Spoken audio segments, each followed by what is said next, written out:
Goose pimples. So my question to Kirk and Jay, if you want to chime in, you can too, because I'm done with you. So they I guess I get to start this. So one. they announced the new Meg 2 this week, and it's PG-13, and it got me thinking. Like, I know my thoughts on PG-13 horror, but what do you guys feel about PG-13 horror? Yeah, I'll start on this one because Jason's kicked off and he's now in the other room. So, so I'm not against any horror rating at all. I just think you're giving yourself a harder movie to make good in PG-13. You're limiting what you can do and what you can show in PG-13. With R, you have a lot more you can do. There's a lot more money to be made in PG-13, so that's why we're seeing more and more PG-13 type movies. Megan makes so much sense. It was a TikTok sensation with that little dance. There's just so much more. I don't have any problems with PG-13. I just think you're limiting yourself, and it's going to be harder. Jason, I guess we'll let you talk. Go ahead, my friend. I appreciate it. I'm glad to be back.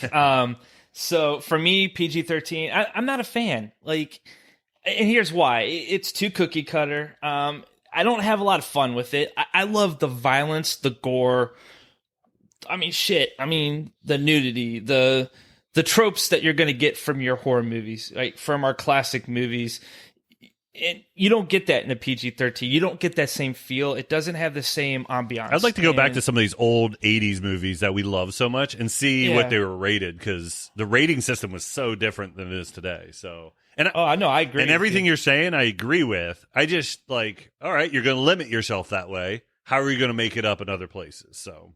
Right. And I think a lot of these don't. Like Blair Witch Project, I don't know what that was rated, but I can't assume it was higher than a PG-13. It didn't really do or say. It was R. It's probably because of cursing, right? That's the only thing I can think of. I mean, you could have cleaned up the language, and that's still been a really good PG-13 horror movie. But yeah, me personally, I don't mind them. Like I watched them obviously, but I just think it takes so much of the fun out of it. Yeah. Mike, what do you got to say?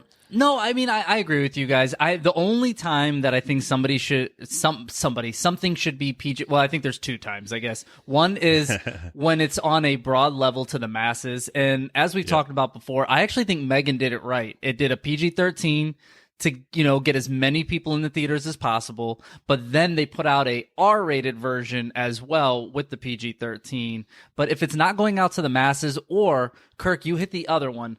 Blair Witch, even though I do think was rated R, a lot of found footage movies are PG-13 because it's more of like a thriller, scared. Yeah, it's cursing. You're not actually seeing. You don't see somebody die a lot of times. You're seeing the after effects or whatever. So, but that's my thought. I think there's a lot of movies you can probably just clean up one or two little things and make it over into PG-13.